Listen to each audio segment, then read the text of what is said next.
ஸ்ரீ பிரகதீஸ்வர மாஹாத்மியம் 15ஆம் அத்தியாயம். சிற்பி சோமவர்மாவுடன் ஆயிரக்கணக்கான சிற்பிகள் 12 ஆண்டுகளாக உழைத்து பல சிற்பங்களையும் உயர்ந்த கோபுரத்தையும் அதற்கு எதிரில் மிக உயர்ந்த நந்திகேஸ்வரரையும் வெளிப்புறத்தில் 2 கோபுரங்களையும் கட்டி கொண்டிருந்தனர். ஆலயம் சிற்ப நூலில் கூறப்பட்ட வண்ணம் அமைக்கப்பட்டு கொண்டிருந்தது. மன்னன் கரிகாலன் காஞ்சியிலிருந்து சோமவர்மாவை மன்னன் அழைத்த சமயம் அவனுடைய மனைவி கருவுற்றிருந்தாள். சோமவர்மா தஞ்சைக்கு வந்த பின்னர் அவனது துணைவி ஒரு அழகிய ஆண் குழந்தையின் ஈன்றெடுத்தாள். குழந்தை வளர்ந்து வந்தான். ஆண்டுகள் மறைந்தன. 12 வயது சிறுவனாக வளர்ந்து நின்றான். சிற்ப நூல்களை பயின்று தனது தந்தையைப் போலவே சிறந்த சிற்பியாக ஆக விரும்பினான். சிறுவன் சிற்றுளியான் கற்களை செதுக்கத் தொடங்கினான். ஒரு நாள் தனது தாயை வணங்கி, தாயே, எனது தந்தை எங்கே இருக்கிறார்? அவரை காண விரும்புகிறேன் என்றான். தாயார் அவனை அன்புடன் அணைத்து கொண்டு, குழந்தாய், உனது தந்தை சோழ மன்னனின் அழைப்பை ஏற்று தஞ்சை நகரில் மிக உயர்ந்த கோபுரம் எழுப்புவதற்காக தஞ்சை சென்றிருக்கிறார். தஞ்சாவூரில் அவர் இப்போது இருக்கிறார். அங்கு கோயில் கட்டும் பணியில் ஈடுபட்டிருக்கிறார். நீ அங்கு சென்று உனது தந்தையை காண்பாயாக. மேலும் நீ விரும்பும் பொருளையும் மன்னனிடமிருந்து பெற்றுக்கொள் என்று தாய் கூறியதும் அந்த சிறுவன் தனது தாயை வணங்கி தந்தையை கண்டு அவர்கள் செய்து வரும் சிற்பங்களையும் அவற்றை செய்யும் அமைப்பையும் காண விரும்புகிறேன் என்று தன் தாயிடம் கூறி விடை பெற்று கொண்டான். தஞ்சைக்கு பயணமானான். காஞ்சியிலிருந்து புறப்பட்ட 10 தினங்களில் தஞ்சையை வந்தடைந்தான். கோபுரத்தில் உள்ள அமைப்பை கண்டு அது அமைந்துள்ள நிலையை கணக்கிட்டான் சிறுவன். அங்கு சிற்பிகளின் பணியை கவனமாக கண்டு கொண்டிருக்கும் மன்னனிடமும் மந்திரியிடமும் சிறுவன் சென்றான். சென்று, இந்த அமைப்பில் கோபுரம் கட்டப்படுமானால் பெருங்காற்றினாலும் மழையினாலும் அடிக்கடி இந்த கோபுரம் விழுந்து அழியும். இதை அமைத்த திறமையற்ற சிற்பி யார் என்றான் இளஞ்சிற்பி. இதை செவியுற்ற மன்னனும் மந்திரியும் உடனே அச்சிறுவனை அருகில் அழைத்தனர். சிறுவனே, நீ யார்? எங்கிருந்து வருகிறாய்? இந்த கோபுரம் உறுதியாகவும் நிலைத்தும் இருக்க வேண்டுமாயின் இதை எப்படி அமைக்கலாம்? எப்படி அமைக்க வேண்டும் என்று கேட்டனர். மன்னா, இந்த கோபுரத்தின் உள்ளளவு சரியாக கணக்கிடப்படுமானால் இந்த கோபுரம் உறுதியாக நிலை பெற்று நிற்கும் என்று சிறுவன் கூறியதும் மன்னன் மகிழ்ந்தான். மற்ற சிற்பிகளின் மூலம் இந்த செய்திகளை அறிந்த சோமவர்மா உணவில் விஷம் கலக்கச் செய்தான். இதை அச்சிறுவன் அருந்த வேண்டும். சீக்கிரமாக அவனை அழைத்து வாருங்கள் என்று உத்தரவிட்டான். அரண்மனை வாயிலில் தனித்து நின்ற அச்சிறுவனிடம் சென்று ஏனைய சிற்பிகள், நீ யார்? எங்கிருந்து இங்கு வந்தாய் என்று திரும்ப திரும்ப கேட்டனர். சிறுவன் சோமவர்மனுக்கு அருகில் அழைத்து வரப்பட்டான்.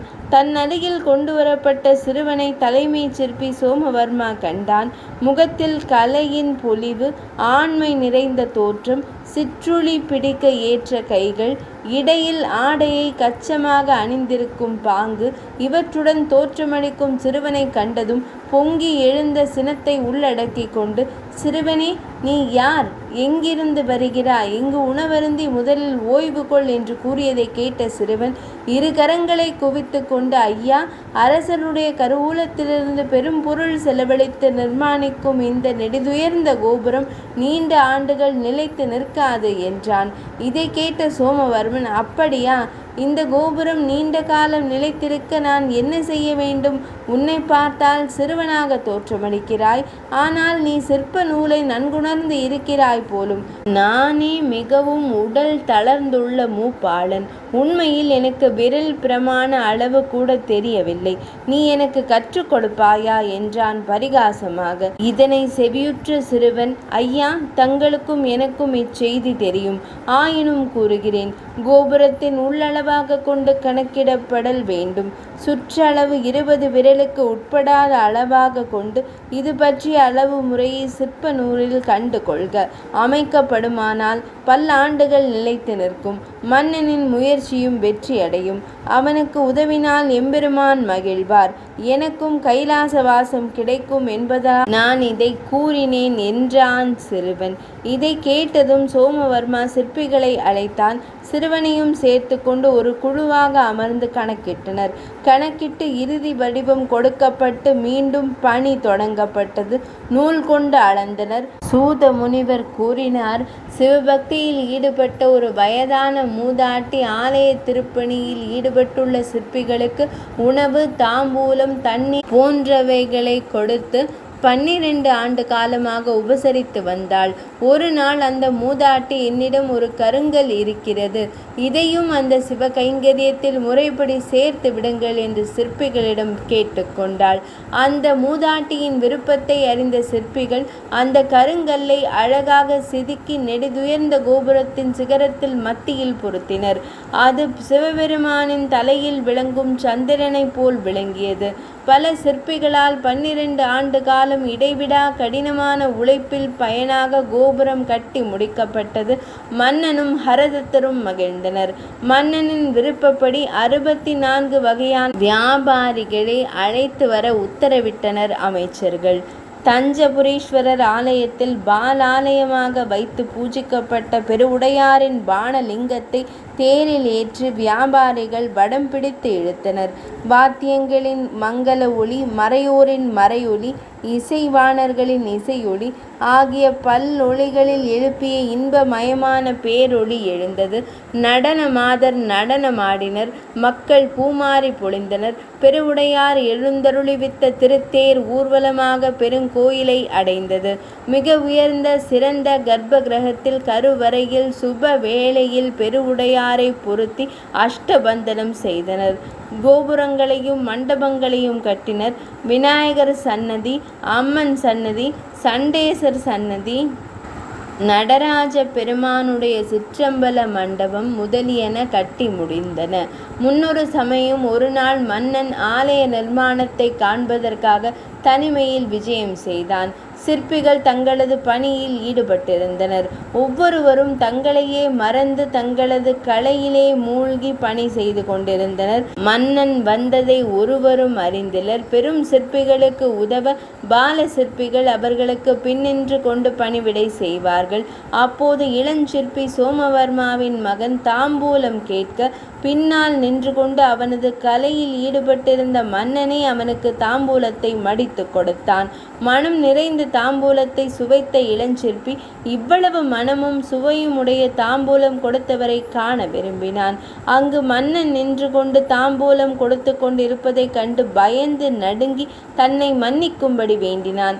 மன்னா, தங்களிடம் நான் செய்த அபராதத்திற்காக நானே முருகப்பெருமானின் ஆலயத்தை நிர்மாணித்து அதில் எனது திறமையை காட்ட வேண்டும் என்று விரும்புகிறேன். அனுமதி அளியுங்கள் என்று கேட்டுக்கொண்டான் அந்த இளஞ்சிற்ப கலைஞன். மன்னனும் மகிழ்ந்து அவனுக்கு அனுமதி அளித்தான். இளஞ்சிற்பி தனது கைவண்ணத்தை கல்லில் காட்டி ஒரு கலை கற்கோயிலையே எழுப்பினான். அவன் கலை நுணுக்கங்கள் பல பொதிந்துள்ள ஒரே கல்லால் ஆன முருகப்பெருமான் வள்ளி தேவசேனையுடன் மயிலில் ஆரோகணித்திருக்கும் திருக்கோலத்துடனும் திருவாசியுடனும் செதுக்கி வைத்தான். இதை போலவே சோமவர்மா ஒரே கல்லிலான நந்தியம்பெருமானை வடித்தான். இதை காண வந்த மன்னனிடம், மன்னர் பெருமானே, இப்போது ஒரு வேடிக்கை செய்கிறேன் பாருங்கள் என்று கூறிய சோமவர்மா, இப்பெரிய நந்தியின் வால் பகுதியில் தேரை ஒன்று உள்ளது என்று கூறி சிற்றுளியால் பலமாக தட்டினான். அவ்விடத்திலிருந்து தேரை ஒன்று சந்தன பூச்சுடனும், அதாவது சந்தன நிறத்துடனும் நீருடனும் வெளிப்பட்டு நடராஜரின் சந்நிதிக்கு மேற்கே தத்தி கொண்டு விழுந்தது. அவ்விடத்தில் உள்ள கிணற்றுக்கு அன்று முதல் பேசு தீர்த்தம் என்று பெயர் உண்டாயிற்று. பேசு என்றால் தவளை அல்லது தேரை. தெற்கு திசையில் மற்றொரு நந்தியையும் கோபுரத்தில் சிகரத்தில் 8 நந்திகளையும் உருவாக்கி வைத்தனர். அகோர மூர்த்தியையும் மற்ற 25 மூர்த்திகளையும் ஆலயத்தில் பிரதிஷ்டை செய்தனர். பெருவுடையாருக்கு ஏற்ப சோமாஸ்கந்த பெருமானை உற்சவ மூர்த்தியை உருவாக்கினர். ஆலயத்தின் பிரகார மதில் சுவற்றில் அழகு வாய்ந்த நந்திகளை அமைத்தனர். ஆலயம் பூர்த்தியானது. சிற்ப சக்கரவர்த்தி சோமவர்மன் மன்னனுக்கு ஒவ்வொன்றையும் காட்டி அவற்றின் நுட்பங்களை விளக்கினான். சிற்ப நுணுக்கங்களை கண்டு கையிலேயே பூவுலகிற்கு வந்துவிட்டதோ என்று எண்ணி அகமகிழ்ந்தான் மன்னன். மன்னன் கரிகாலன் சிற்பி சோமவர்மனுக்கு கனகாபிஷேகம் செய்து யானையில் அவனையும் அவனது மகனையும் இருக்கச் செய்து ராஜ வீதிகளில் வீதி வலம் வரச் செய்தான். தஞ்சை நகரம் விழாக்கோலம் பூண்டது.